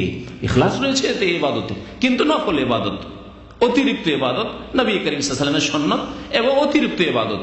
আর ফরজ ইবাদত মানে আপনাকে করতেই হবে, আপনাকে মুসলিম থাকার জন্য। তাহলে যেই ব্যক্তি ফরজ নামাজ জোহর পড়ে যেই নেকিটা পেল, সেই নেকি তাহাজ্জুদের নেকির তুলনায় অনেক বেশি, অনেক বেশি, যার পরিমাণ আল্লাহ রাব্বুল আলামিন বেশি জানেন। তাহলে সবচাইতে বড় ইবাদত রমজানুল মুবারাকের হচ্ছে সিয়াম পালন করা, রোজা রাখা। মহান আল্লাহ ইরশাদ করেছেন এই রোজার ফরজিয়াত সম্পর্কে, ফরজ হওয়া সম্পর্কে, ইয়া আইয়ুহাল্লাযীনা আমানু, হে ঈমানদার মানুষেরা, কুতিবা আলাইকুমুস সিয়াম, তোমাদের উপর রোজাকে বিধিবদ্ধ করা হয়েছে, ফরজ করা হয়েছে। কুতিবা মানে ফরজা, ফরজ করা হয়েছে। কামা কুতিবা আলাল্লাযীনা মিন ক্বাবলিকুম লাআল্লাকুম তাত্তাকুন, এর পূর্বেও আগের জাতি, আগের উম্মতদের জন্য রোজার বিধান ছিল, যদিও তার নিয়ম কানুনে পার্থক্য ছিল, সংখ্যায় সময়ে পার্থক্য ছিল, কিন্তু রোজা ছিল আদিকাল থেকে। আল্লাহ রাব্বুল রোজার বিধান মানুষকে দিচ্ছেন, লাআল্লাকুম তাত্তাকুন, এর মাধ্যমে তোমরা সংযত হতে পারবে, এর দ্বারা তোমরা ট্রেন হয়ে সত্যিকার মুসলিম হতে পারবে, আল্লাহ ভীরুতা আসবে, পাপ থেকে বাঁচার যোগ্যতা আসবে। এই যে পাপ থেকে বাঁচার যোগ্যতা, তাকওয়া, এই রোজার মাধ্যমে আসে। সত্যিকার রোজা যদি রোজার মতো রাখে, সিয়াম যদি পালন করে আল্লাহর সন্তুষ্টির জন্য আর পরকালের নাজাতের জন্য, তাহলে একজন মানুষ, সামান্য একটি উদাহরণ দিয়ে বলছি, যদিও সামান্য নয়, কারণ হারাম এটি ইসলামে, সিগারেট খাওয়া বা বিড়ি খাওয়ার কারো অভ্যাস, ধূমপান করা অভ্যাস ছিল। রোজা রাখা অবস্থায় কোনো মতেই সে বিড়ি সিগারেট পান করবে না, তাই কিনা? সারাদিন আপনি এত নিজেকে কন্ট্রোল করে রাখলেন, ধৈর্য ধারণ করে থাকলেন, যদিও আপনাকে মানসিক কষ্ট হচ্ছিল, কারণ বদঅভ্যাস হয়ে গেছে, তো বদঅভ্যাস হয়ে গেছে আপনার নেশা করার, সেই জন্য থাকতে খুব কষ্ট লাগছে, কিন্তু তারপরেও আপনি রোজার জন্য সমস্ত ত্যাগ স্বীকার করেন। না, আমি বিড়ি দিলেও আপনি বিড়ি পান করবেন না, আপনাকে সিগারেট দিলেও সিগারেট পান করবেন না, টাকাও তার সাথে যদি দেওয়া যায়, সিগারেট দিচ্ছি তোমাকে 500 রিয়ালও দিচ্ছি, পান করবেন একজন মুসলিম? সিগারেট খাওয়া বদ অভ্যাস আছে, গুনাহ করা অভ্যাস, তারপরেও কারণ আল্লাহর ভয়ে রোজা রাখবো আমি। তাহলে সারাদিন যখন 12 ঘন্টা আপনি ধৈর্য ধারণ করতে পারলেন, তার 2-4-5 ঘন্টা ধৈর্য ধারণ করার পর ঘুমিয়ে যেতে পারবেন না, আর তারপরে সাহরি খেয়ে নিলে তারপর আবার হারাম হয়ে গেল। তাহলে এইভাবে আপনাকে এই যে সিগারেট পান করা, ধূমপান করার মতো গুনাহ থেকে আপনাকে কি করলো? বাঁচার যোগ্যতা আপনার মধ্যে তৈরি করে দিল এই রোজা। লাআল্লাকুম তাত্তাকুন, এই একটি উদাহরণ। এইভাবে যত রকমের গুনাহ রয়েছে, যখনই আপনি গুনাহটি করতে যাচ্ছেন বা অন্তরে আসছে পাপ করা, যে পাপ করার অভ্যাস ছিল, তখনই আপনার বিবেক বাঁধাচ্ছে, রোজার অবস্থায় আছি, মিথ্যা কথা বলবো, রোজার অবস্থায় আছি আর ঘুষ নেব, পকেটে ঘুষ ঢুকাবো, হারাম খাবো রোজার অবস্থায়, রোজার অবস্থায় আছি আর আমি সুদ খাবো, হয়তো সুদের ব্যবসায়, রোজার অবস্থায় আর আমি কোন মহিলার সাথে নাজায়েজ কথাবার্তা বলবো, যে বদ অভ্যাসটি ছিল এর আগে। তাহলে লাআল্লাকুম তাত্তাকুন, এইভাবে ধীরে ধীরে ধীরে ধীরে এই রমজান মাসে রোজা রাখবে আর তোমার মধ্যে তাকওয়া চলে আসে। রোজা হচ্ছে সবচাইতে বড় ইবাদত। তারপরে দ্বিতীয় ইবাদত কি? রমজান মাসের যে ইবাদত শুধু রমজান মাসে হয়, রমজান মাসের কথাই নবী করিম সাল্লাল্লাহু আলাইহি ওয়াসাল্লাম বলেছেন বিশেষ করে। কিয়ামুল লাইল, কিয়ামে রমাদান। কিয়ামুল লাইল তার নাম কিয়ামে রমাদান, তার নাম হচ্ছে তারাবি। তারাবি নামটি পরবর্তীকালে শুরু হয়েছিল সাহাবায়ে কেরামদের শেষ জামানায় বা তাবেঈনদের যুগে তারবিহা থেকে মানে বিরতি দেওয়া, দীর্ঘক্ষণ ধরে নামাজ পড়তেন। নামাজ তো সেই যুগের লম্বা হইতো, সেই কোয়ালিটির নামাজ তো আর পৃথিবীতে নেই। মা আয়েশা রাদিয়াল্লাহু তাআলা আনহা বলছেন যে নবী করিম সাল্লাল্লাহু আলাইহি ওয়াসাল্লাম 11ই পড়তেন, কিন্তু তার কোয়ালিটি কেমন ছিল জানো? গতকালকে খবরে বক্তব্য ছিল, তাই এই কথাটি বলছিলাম যে একটা হচ্ছে কোয়ালিটি, আর এখানে বলি মাঝে মাঝে আপনাদেরকে, একটা হচ্ছে কোয়ালিটি আর একটা হচ্ছে কোয়ান্টিটি, পরিমাণ, তাই না? তো আমরা পরিমাণের পিছনে খুব ছুটেছি, কিন্তু কোয়ালিটির পিছনে ছুটি না। আমরা পরিমাণ নিয়ে এমন ঝগড়া যে একদল বলছে না আমরা 8-এর বেশি যাব না, আর একদল বলছে না আমরা 20 পেয়েছি বাপদাদা থেকে, 20-এর কমও না বেশিও না। পরিমাণ নিয়ে কিরকম গোড়ামি ঝগড়া শুরু হয়েছে, তাই না? কিন্তু দুই দলই আধা ঘন্টায় নামাজ সারে। যারা 20 পড়ে তারা আধা ঘন্টায় সারে, আর যারা 8 পড়ে তারাও আধা ঘন্টায় সারে। নবী করিম সাল্লাল্লাহু আলাইহি ওয়াসাল্লাম 1 ঘন্টায় সেরেছেন, আধা ঘন্টা বাদ দেন, 1 ঘন্টায় সেরেছেন, 2 ঘন্টায় সেরেছেন, 3 ঘন্টায় সেরেছেন। কতক্ষণে তারা নামাজ পড়েছেন তা শুনবেন। নবী করিম সাল্লাল্লাহু আলাইহি ওয়াসাল্লাম সম্পর্কে মা আয়েশা রাদিয়াল্লাহু তাআলা আনহা বলছেন যে তার তারাবি কেমন ছিল। মা কানা ইয়াজিদু ফি রমাদান ওয়ালা ফি গায়রিহি আলা 11 রাকাতান। রমজানে হোক আর অন্য কোন মাসে হোক প্রিয় নবী সাল্লাল্লাহু আলাইহি ওয়াসাল্লাম 11-এর বেশি পড়তেন না। তবে কেমন পড়তেন কোয়ালিটি শোনো। ইউসাল্লি আরবান ফালা তাসআল আন হুসনিহিন্না ওয়া তুলিহিন্না। প্রথম 4 রাকাত পড়তেন, এত লম্বা পড়তেন আর এত সুন্দর পড়তেন যে তুমি জিজ্ঞাসাই করো না এই সম্পর্কে আর কি বলবো তোমাকে। বলি না আমরা আমাদের কথা বাক ভঙ্গিমায় যে আরে এ সম্পর্কে জিজ্ঞাসাই করিও না। কোন ব্যক্তি খুব ভালো হলে অথবা কোন ব্যক্তি খুব খারাপ হলে, দুই ক্ষেত্রে আমরা বলি, এর প্রসঙ্গ হিসাবে বোঝা যায় লোকটির প্রশংসা চলছে, তখন এর সম্পর্কে আবার জিজ্ঞাসা কি? জিজ্ঞাসা করার প্রয়োজনই নাই এ সম্পর্কে, তাই না? প্রশংসা করতে কি? মা আয়েশা রাদিয়াল্লাহু তাআলা আনহা নবী করিম সাল্লাল্লাহু আলাইহি সাল্লামের তারাবি কিয়ামে রমাদানের প্রশংসা করতে গিয়ে বা কিয়ামুল লাইলের তাহাজ্জুদের প্রশংসা করতে গিয়ে, আর যা তাহাজ্জুদ তাই তারাবি। আমাদের দেশে আবার এই কথা রয়েছে যে তাহাজ্জুদ আলাদা আর তারাবি আলাদা। এর জন্য একটি হাদিসের প্রমাণ চাই শুধু। যেই ভাইরা বলবেন, যে আলেম বলবেন যে তাহাজ্জুদ আলাদা তারাবি আলাদা, লিখবেন তাদেরকে বলেন যে একটি হাদিস চাই, সহিহ হাদিস, যে নবী করিম সাল্লাল্লাহু আলাইহি সাল্লাম একই রাত্রে এত রাকাত তাহাজ্জুদ পড়তেন আর এত রাকাত তারাবি, আলাদা আলাদা করে হাদিস দেখাইতে হবে। যদি দেখিয়ে দিতে পারে তো অসুবিধা নেই, কারণ আমরা হাদিসের অনুসরণ করি, নবী করিম সাল্লাল্লাহু আলাইহি ওয়াসাল্লামের অনুসরণ করি। আজকে নয়, সারা জীবনের যদি 60 বছর 70 বছর হওয়ার পরে যদি ভুল ধরা পড়ে সেই দিনই পরিবর্তন করবো অবশ্যই। এই মন মানসিকতা রয়েছে। আর ভুল হতে পারে, জি, কুল্লুন ইউখাযু ইউরাদ, প্রত্যেকের ভুল হতে পারে, জি, প্রত্যেকের ভুল হতে পারে। এই জন্য প্রত্যেকের কথা নেওয়া যাবে, আর কিছু কথা ছাড়তে হবে যদি ভুল হয়। ভুল স্পষ্ট হয়ে গেলে ছেড়ে দিতে হবে। ইল্লা সাহেব হাযাল কবর, তবে নবী করিম সাল্লাল্লাহু আলাইহি ওয়াসাল্লাম না, তার ভুলের কথা নেই, কারণ তিনি ওহী ছাড়া কথা বলেননি। তার সব কথাই নিতে হবে। তার একটি হাদিস চাই, যে হাদিসে রয়েছে যে তাহাজ্জুদ এত রাকাত পড়তেন নবী করিম রমজান মাসে, আর তারাবি এত রাকাত পড়তেন। যদি প্রমাণ থাকে তো আলহামদুলিল্লাহ, না থাকে তো খামাখাতে এরকম করে জবরদস্তি করে তাহাজ্জুদ আলাদা তারাবি আলাদা, আর তারাবি 20 রাকাত, তাহাজ্জুদ 11 রাকাত। আর মা আয়েশা রাদিয়াল্লাহু তাআলা আনহা তাহাজ্জুদ সম্পর্কে বলেছেন কোথায়? তিনি বলেছেন রমজান মাসে হোক আর অন্য কোন মাসে হোক 11 রাকাতের বেশি নবী সাল্লাল্লাহু আলাইহি ওয়াসাল্লাম পড়তেন না। কিন্তু কোয়ালিটি কত সুন্দর ছিল।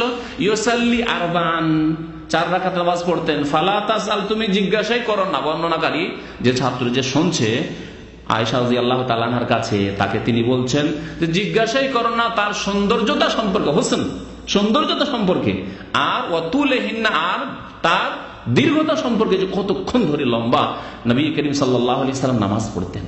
সুম্মা ইউসাল্লি আরবান, তারপরে একটু বিরতি নিতেন, কারণ অনেকক্ষণ নামাজ পড়ে ক্লান্ত হয়ে পড়তেন, একটু বিরতি নিতেন কিছুক্ষণ হয়তো, তারপরে আবার নামাজ শুরু করতেন। সুম্মা ইউসাল্লি আরবান, অথবা আবার 4 রাকাত নামাজ পড়তেন, 2 করে অবশ্যই পড়তেন, 2 করে সালাম ফিরতেন, কিন্তু প্রত্যেক 2-এর মাঝে বেশি বিরতি দিতেন না, 4-এর পরে একটু বিরতি দিতেন, আরাম করতেন। সুম্মা ইউসাল্লি আরবান, অথবা আবার 4 পড়তেন। ফালা তাসআল আন হুসনিহিন্না ওয়া তুলিহিন্না, জিজ্ঞাসাই করে না কত সুন্দর তার নামাজ হতো আর কতই লম্বা তার নামাজ হতো। আর আজকে আমরা সেই কোয়ালিটির সুন্নত সারা পৃথিবীতে কোথাও পালন করতে রাজি নয়। যদি কোনো মসজিদে দেখা যায় যে আধা ঘন্টায় শেষ হলো না, ঘন্টা লাগিয়ে দেবে, দেখেন তারপরের দিন মুসল্লি পাওয়া যায় কিনা। হ্যাঁ, দেখবেন ভালো করে, হ্যাঁ, মুসল্লি কমে যাবে, বরং নামাজ ছেড়ে চলে যাবে আজকালকার মুসল্লি। যদি দেখা যায় একটু লম্বা করা শুরু করলো, দেখেন 1.5 ঘন্টা করে একদিন, একটা দিন কোনো জায়গায় দেখেন যে 8 রাকাত তারাবি আর 1.5 ঘন্টা লাগলো, তারপরের দিন মুসল্লি পাওয়া যাবে না। তো নবী করিম সাল্লাল্লাহু আলাইহি সাল্লামের সুন্নাত হচ্ছে রমজানের কিয়াম, রাত্রের কিয়াম তাকে বলা হয়েছে কিয়ামুল লাইল, কিয়াম রমজান, সেটি হচ্ছে তারাবিহ। আর অন্য মাসে তার নাম তাহাজ্জুদ। অন্য মাসে হলে তার নাম তাহাজ্জুদ, রমজান মাসে তার নাম হচ্ছে তারাবিহ বা কিয়ামে রমাদান। আর সারা বছর কিয়ামুল লাইল, রাতের কিয়াম, রাতের নামাজ, এই জন্য রাতের কিয়াম বলা হয়েছে। এই 4টি নাম রয়েছে কিসের? তারাবির বা রাতের নামাজের। শুধু তারাবি না বলে রাতের নামাজের, কিয়ামুল লাইল, কিয়ামে রমাদান আর তারাবিহ আর তাহাজ্জুদ, একই নামাজের 4টি নাম। দ্বিতীয় ইবাদত এটি। তৃতীয় ইবাদত নবী করিম সাল্লাল্লাহু আলাইহি ওয়াসাল্লাম যার ফজিলতের কথা বলেছেন, আর রমজান মাসের সাথে সেই ইবাদত খাস, সেটি হচ্ছে লাইলাতুল কদর। শাবে কদরের, লাইলাতুল কদরের কি করা? রাত্রে ইবাদত বন্দেগী করা, ইহইয়াউল লাইল, রাত্রি যাপন করা, সারা রাত জেগে ইবাদত বন্দেগী নবী করিম সাল্লাল্লাহু আলাইহি ওয়াসাল্লাম এই লাইলাতুল কদরে করেছেন।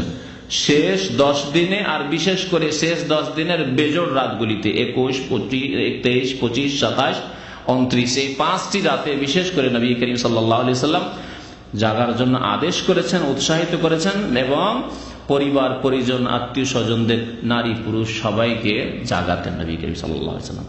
ইযা দাখালাল আশর, শেষ দশক আসলে, আহিয়াল লাইল, সারা রাত্রি যাপন করতেন, জেগে ইবাদতবন্দি করতেন। ওয়া আইকাযা আহলা, পরিবারকে জাগাতেন, ঘুমোতে দিতেন না পরিবারকে। তাহলে আপনারও করণীয় যে আপনি আপনার স্ত্রীকে, আপনার ছেলে মেয়েদেরকে ঘুমোতে দিবেন না, না আজকে রাত্রে জাগো, জাগতে হবে। ওয়াশাদ্দাল মেজার, আর প্রস্তুতি আগে থেকে নিয়ে নিতেন যে জাগতেই হবে, প্রস্তুতি নেওয়া, ইবাদত বন্দেগীর জন্য প্রস্তুতি নিতে হবে। আজকে দেখেন মার্কেটে, দেখেন কত ভিড় শুরু হয়েছে, রমজান এখনো আসেনি, যাই না, এত ভিড় কেন? গাড়ির ভিড় দেখে বুঝতেই পারছেন যারা একটু বুঝেন মার্কেটের কথা। আর রমজান আসবে তখন দেখবেন যে গোটা দুনিয়া মনে হচ্ছে মানুষ এসে একেবারে ঝাঁপিয়ে পড়েছে মার্কেটের ওপর। কারণ ভালো ভালো খেতে হবে, ভালো ভালো খেতে হবে, ভালো ভালো পড়তে হবে, এই জন্য সারা রাত মার্কেট, সারা রাত মার্কেট, এক শ্রেণীর লোকের। কিন্তু আল্লাহর নেক বান্দা যারা আখিরাত মুখী, যারা বেঁচে আছেন ইবাদত বন্দেগী করার জন্য, আর বেঁচে খাওয়া দাওয়া করার, বেঁচে থাকার জন্য। 2 শ্রেণীর মানুষের কথা বলেছিলাম এর আগে, যে একদল খাওয়া দাওয়া করেন কিসের জন্য? বেঁচে থাকার জন্য। তাদের এ বাজারে কি হচ্ছে না হচ্ছে, কি আসলো না আসলো, কিসের ডিসকাউন্ট হলো না হলো, ওসবের খোঁজ খবরই নেই তাদের, বুঝতে পারছেন কিনা? আর আরেক দল বেঁচে থাকে খাওয়ার জন্য, তাদের কোন সুপার মার্কেটে কোন জিনিসের ডিসকাউন্ট হয়েছে আর স্পেশাল অফার এসছে, দেখেন সেখানে ঘোরাঘুরি শুরু করছে, কেনাকাটা থাক আর না থাক ঘোরাঘুরি। এই 2 শ্রেণীর মানুষ পৃথিবীতে আছে। প্রস্তুতির কথা বলছিলাম, যে এই যে প্রস্তুতি, রমজানে কিছু ভালো খাবেন, ইফতার করবেন, এই সেই জন্য কত প্রস্তুতি শুরু হয়ে যাচ্ছে। নবী করিম সাল্লাল্লাহু আলাইহি ওয়াসাল্লাম এই সব প্রস্তুতি নিতেন না? ইবাদত বন্দেগীর জন্য প্রস্তুতি নিতেন। শাদ্দাল মেজার, লুঙ্গি ভালো করে শক্ত করে বেঁধে নিতেন, মানে প্রস্তুতি নিতেন।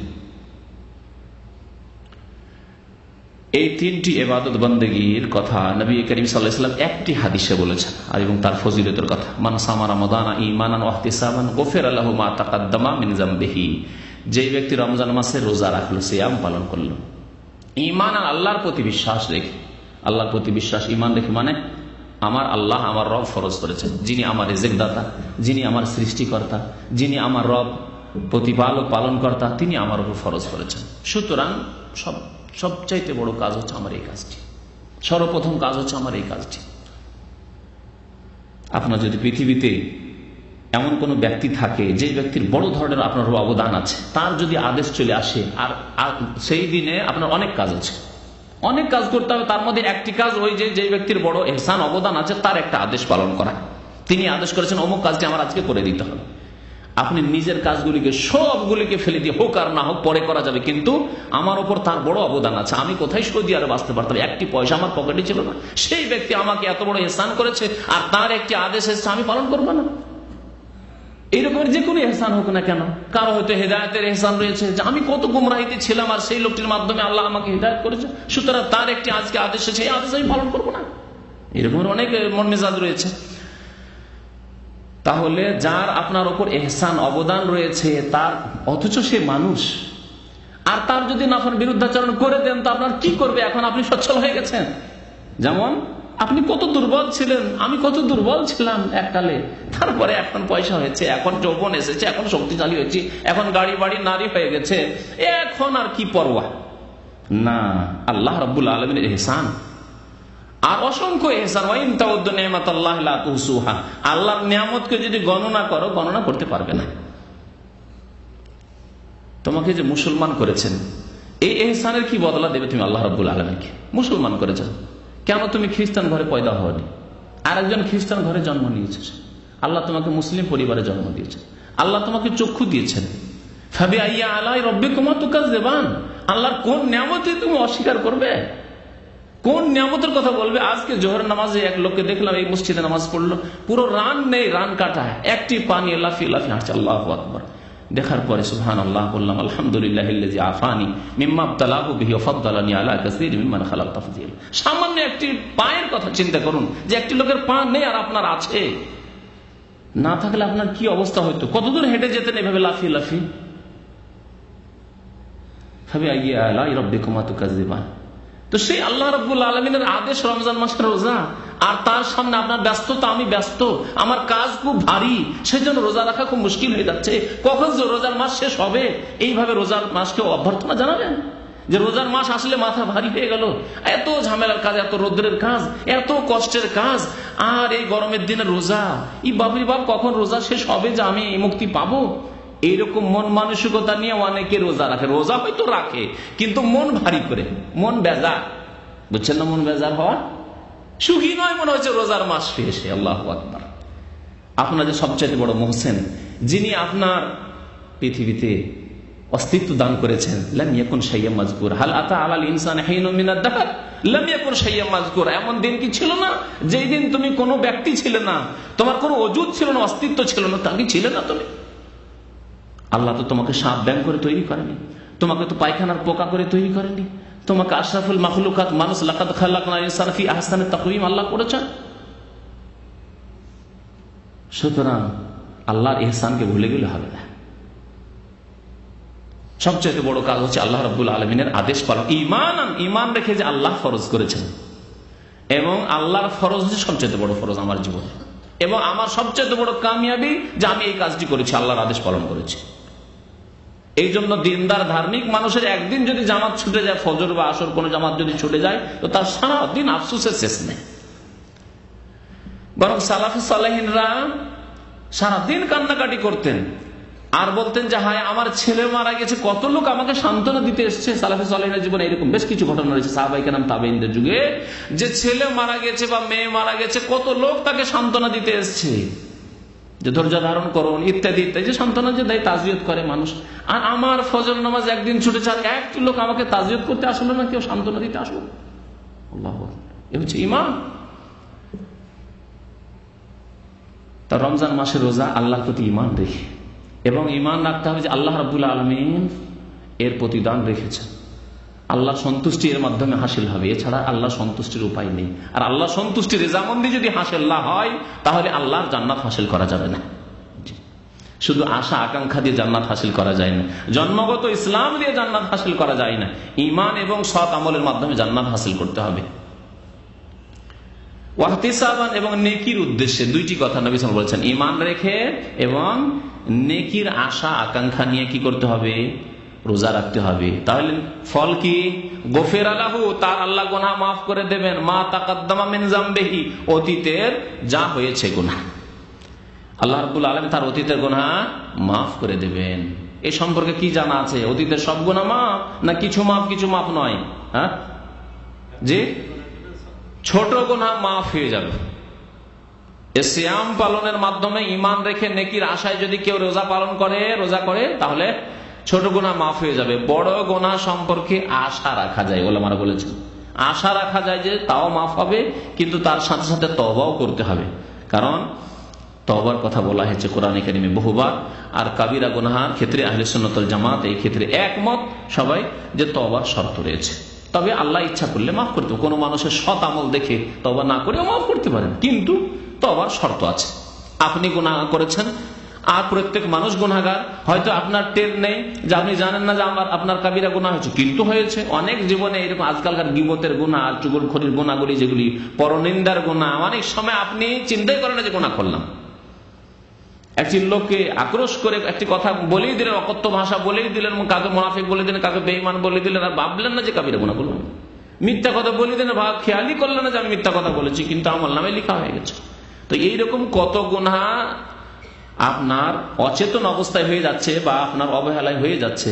সুতরাং সবসময় তওবা করতে হবে। অতীতের গুনাহ আল্লাহ রাব্বুল আলামিন মাফ করে দেবেন, সাগীরা মাফ করবেন, কাবীরাও মাফ হয়ে যাবে, কিন্তু তার সাথে তওবা লাগাইতে হবে, তওবা করতে থাকতে হবে। আল্লাহ মাফ করে দাও, আল্লাহর কাছে ইস্তিগফার করতে হবে।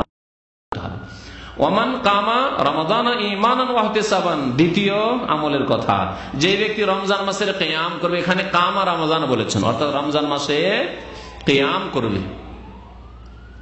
কিয়াম এই জন্য বলা হয়েছে, নামাজকে কিয়াম কেন বলা হলো? তাহলে বোঝা গেল যে দীর্ঘক্ষণ দাঁড়িয়ে কোরআন তিলাওয়াত করা, এটি হচ্ছে তাহাজ্জুদের নামাজের ইবাদত, আর এটি হচ্ছে তারাবির নামাজের ইবাদত। এই জন্য এটি কিয়ামে রমাদান বলা হয়, কিয়াম বলা হয়েছে। ইয়া আইয়ুহাল মুযাম্মিল কুমিল লাইলা ইল্লা কালিলা, তুমি কিয়াম করো। দীর্ঘক্ষণ দাঁড়িয়ে নবী করিম সাল্লাল্লাহু আলাইহি ওয়াসাল্লাম এই আয়াত সূরা মুযাম্মিল নাযিল হওয়ার পরে কি করতেন? তাহাজ্জুদ পড়তেন কিনা, ইবাদত করতেন। তাই নবী করিম সাল্লাল্লাহু আলাইহি ওয়াসাল্লামের পা ফুলে যেত, হাত্তা তাওয়াররামাত কাদামাহু, নবী করিম সাল্লাল্লাহু আলাইহি ওয়াসাল্লামের দুই পা ফুলে যেত। মা আয়েশা রাদিয়াল্লাহু তাআলা বলেন, ইয়া রাসূলুল্লাহ, আপনি আল্লাহর রাসূল, সাইয়্যিদুল আম্বিয়া, আপনি খাতামুন নবীন, আপনি কেন? আপনার ওয়াকাদ গাফারাল্লাহু লাকা মা তাকাদ্দামা মিন যামবিকা ওয়া মা তাআখার, আপনার আগের পরে সব গুনাহ মাফের আল্লাহ ঘোষণাই করে দিয়েছেন। সূরা ফাতহাতে রয়েছে, ইন্না ফাতাহনা লাকা ফাতহাম মুবিনা লিয়াগফিরা লাকা আল্লাহু মা তাকাদ্দামা মিন যামবিকা ওয়া মা তাআখার।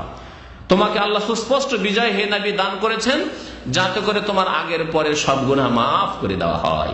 ঘোষণা আল্লাহ রাব্বুল আলামিন করে দিয়েছেন নবী করিম সাল্লাল্লাহু আলাইহি ওয়াসাল্লামের। তারপরে এরকম কষ্ট করে ইবাদত করা, শরীরের পা ফুলে যাচ্ছে, এইরকম এত কষ্ট কেন করছেন আপনি ইবাদত বন্দেগীতে? তখন নবী করিম সাল্লাল্লাহু আলাইহি ওয়াসাল্লাম কি বলেছেন? আফালা আকুনু আবদান শাকুরা, আল্লাহ যে আমার মাফ করে দিলেন, আল্লাহ যে আমাকে সাইয়্যিদুল আম্বিয়া করলেন, আমাকে শেষ নবী করলেন, সৃষ্টির সেরা করলেন, তো আল্লাহরও কি হক রয়েছে কিনা? তার কি আমি শুকরিয়া বেশি বেশি করব না? তাহলে যত বড় ইহসান রয়েছে তত বেশি শুকরিয়া আদায় করা উচিত। যত সুস্থ আপনি তত বেশি শুকরিয়া আদায় করা উচিত। আর সুস্থ হলে আমরা আল্লাহকে ভুলে যাই, আর অসুস্থ হয়ে বালা মুসিবত পড়ে তখন আল্লাহ মনে আসে। এগুলো আমাদের চরিত্র।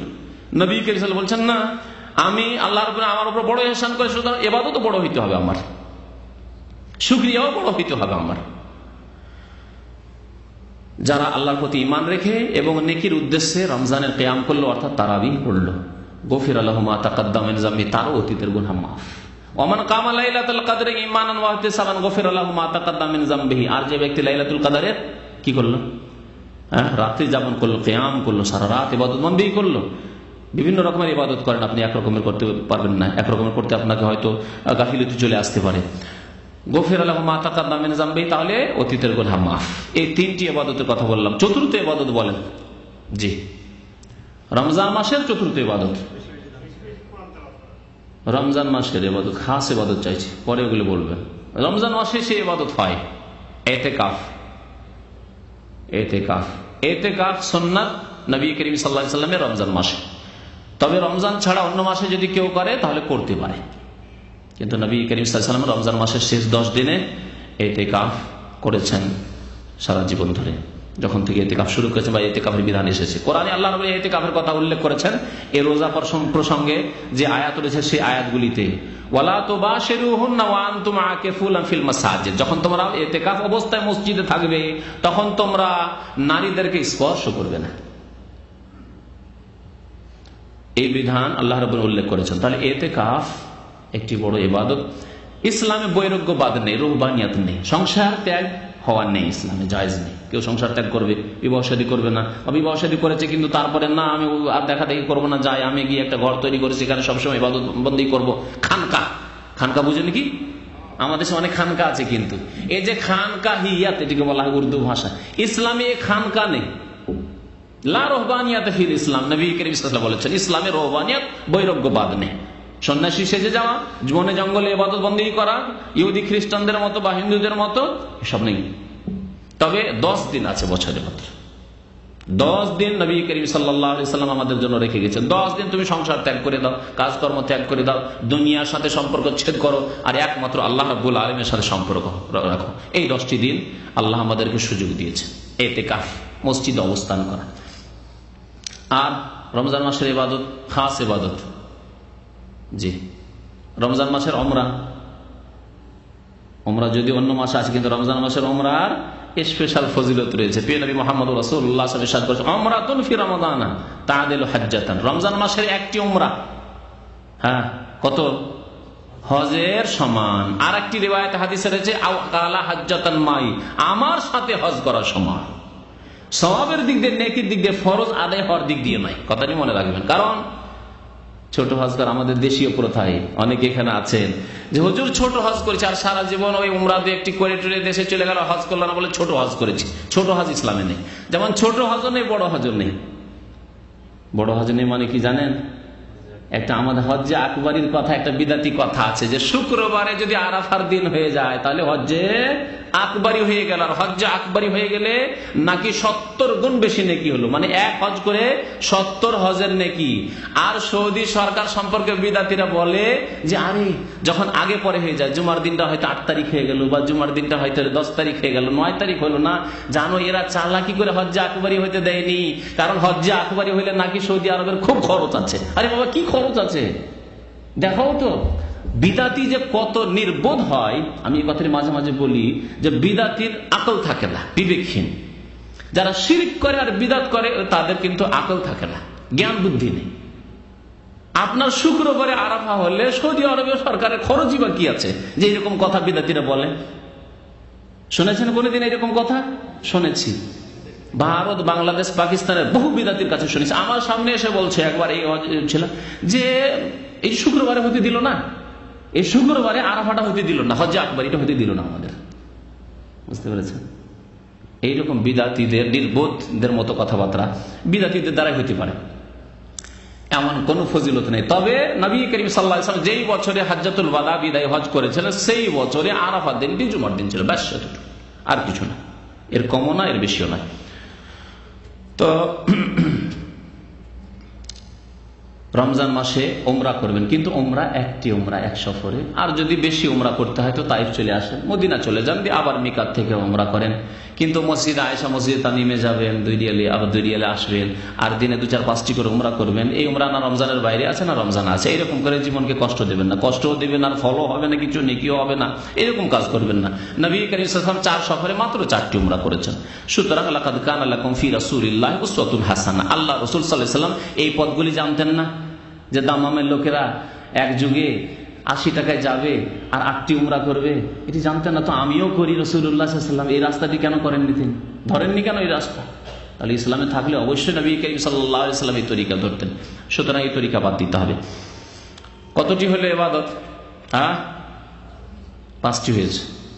6 নম্বরে বেশি বেশি তিলাওয়াত করা। বেশি বেশি তিলাওয়াত করা, শুধু তেলাওয়াত করা বললাম না, বেশি বেশি তেলাওয়াত করা। কারণ রমজান মাস ওলামারা বলেছেন শাহরুল কোরআন, কারণ এই মাসে কোরআন নাযিল হয়েছে। শাহরু রমাদান আল্লাযী উনজিলা ফীহিল কোরআন। আর কোরআনের মাস আরেক দিক দিয়ে নবী করিম সাল্লাল্লাহু আলাইহি ওয়াসাল্লামের উপর গত যতটা কোরআন নাযিল হতো, যখন রমজান মাস আসতো জিবরাইল আলাইহিস সালাম আল্লাহর পক্ষ থেকে আসতেন।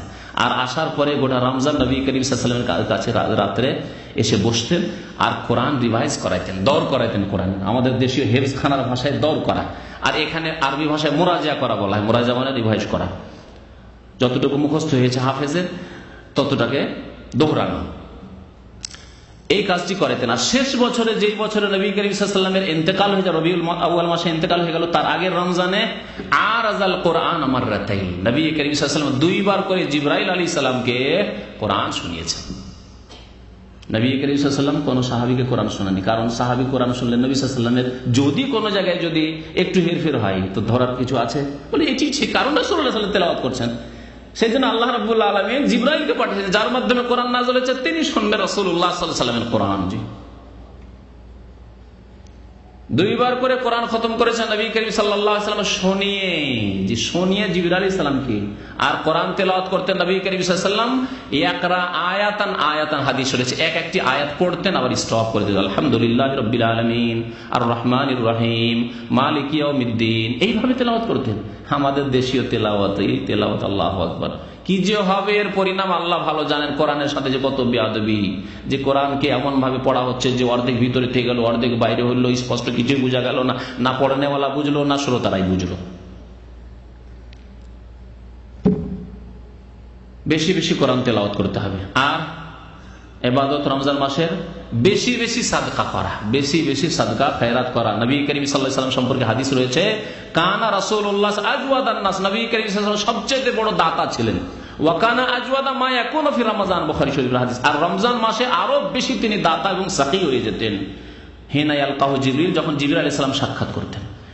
তাহলে রমজান মাসে বেশি বেশি দান করতে হবে, নফল দান। ফরজ যাকাত যদি বছর পুরা যেমন বলা হয়েছে তাহলে আপনি রমজান মাসে দেন। আর যদি দেখা যায় যে আগেই বছর পুরা হয়ে গেছে, তাহলে আগে আপনি যখন আপনার বছর পুরা হবে আপনার টাকার ওপর বা আপনার সম্পদের ওপর, তখনই আপনাকে যাকাত দিতে হবে। রমজানের সাথে যাকাতের তাহলে কোনো সম্পর্ক নেই। তবে বেশি বেশি দান খায়রাত করা, বেশি বেশি আত্মীয় স্বজনদের উপর খরচ করা, বেশি বেশি ফকির মিসকিন খেয়াল রাখা ইত্যাদি, এ হচ্ছে রমজান মাসের ইবাদত।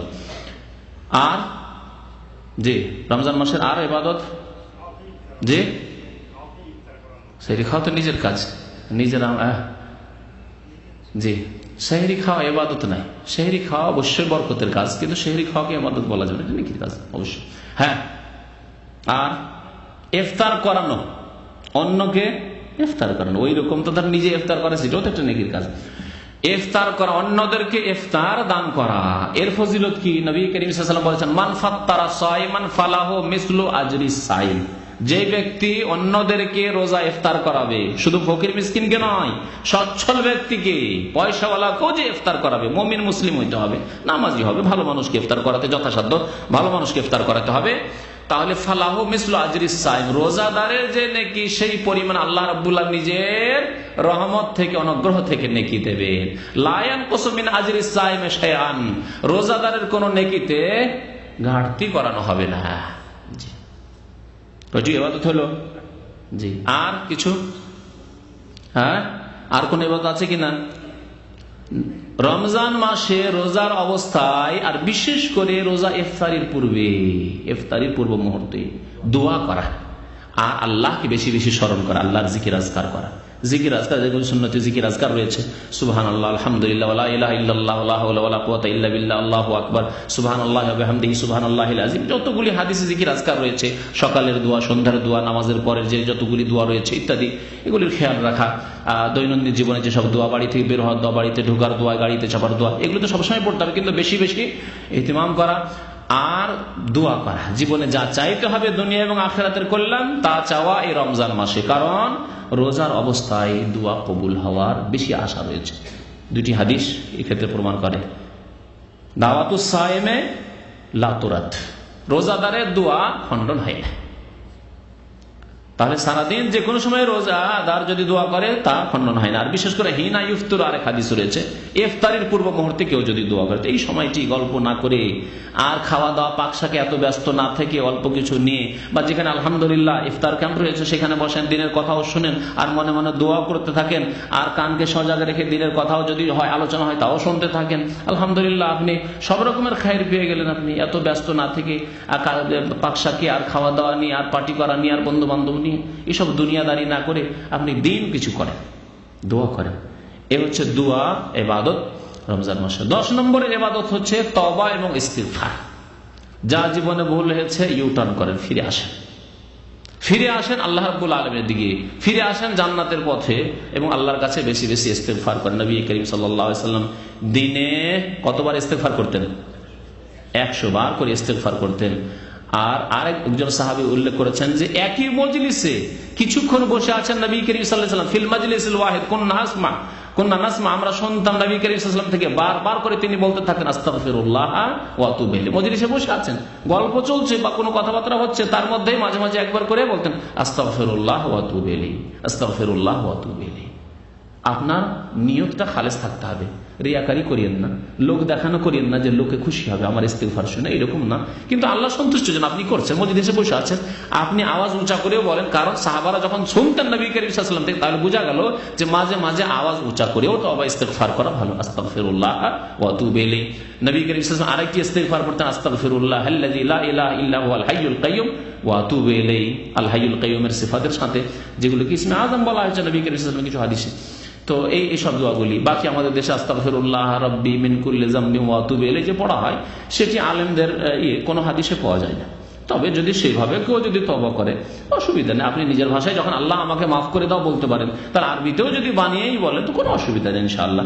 তবে নবী করিম সাল্লাল্লাহু আলাইহি ওয়াসাল্লামের বরকতময় জবান থেকে যে দোয়াগুলি বেরিয়েছে সেগুলোর সাথে কোনো দোয়ার তুলনা চলে না। চলে কি? কোরআনের দোয়া একটি আর হাদিসের দোয়া আপনার নিজের বানানো দোয়া। আপনি তো নিজেই বিবেক করতে পারছেন যে এই দোয়াতে পার্থক্য রয়েছে, ঠিক না? আপনি বলছেন রব্বানা আতিনা ফিদ দুনিয়া হাসানা ওয়া ফিল আখিরাতি হাসানা ওয়া কিনা আযাবান নার, এই একটি দোয়া হলো। আর একটি দোয়া হচ্ছে আল্লাহুম্মা ইন্নী যালামতু নাফসি যুলমান কাসীরা ওয়া লা ইয়াগফিরু যুনুবা, এটি হচ্ছে হাদিসের দোয়া। আর একটি দোয়া আল্লাহ আমি বড় অন্যায় করেছি, আল্লাহ তুমি আমাকে মাফ করে দাও, এটি আপনার ভাষার দোয়া। তাহলে এই তিন ভাষাতে অবশ্যই পার্থক্য আছে। আল্লাহ রাব্বুল আলামিনের কালামের ভাষা, কোরআন কারীমের ভাষা, প্রিয় নবী মুহাম্মদ সাল্লাল্লাহু আলাইহি ওয়াসাল্লামের মোবারক জবানের ভাষা, সেই ভাষার দোয়াগুলিও মুখস্থ করার চেষ্টা করতে হবে। আল্লাহ রাব্বুল আলামিন আমাদের যেন নেক আমলের তৌফিক দান করেন, আল্লাহ যেন আমাদের অতীতের গুনাহ খাতা মাফ করে দেন, আমাদেরকে খালেস অন্তর থেকে তওবা করার জন্য তৌফিক দান করেন। আমিন। ওয়া সাল্লাল্লাহু আলা নবিয়িনা মুহাম্মদ ওয়া আলা আলিহি ওয়া সাহবিহি আজমাইন।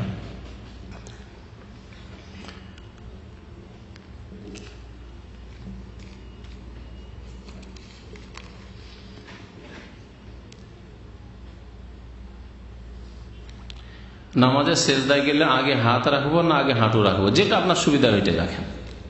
সব নিয়ে বেশি বাড়াবাড়ি না করে যেটা সুবিধা হয় সেটা রাখেন, কারণ এই সম্পর্কে দুই রকমের হাদিস আছে। আর ওলামাদের ব্যাখ্যা করতে গিয়ে তাদের একটু ইখতিলাফ হয়েছে, কিন্তু দুটোই জায়েজ রয়েছে।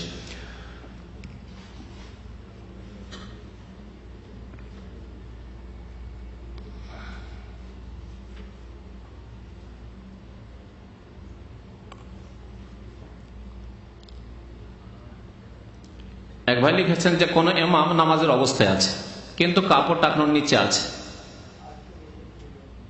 ইমামের নামাজ হবে কিনা?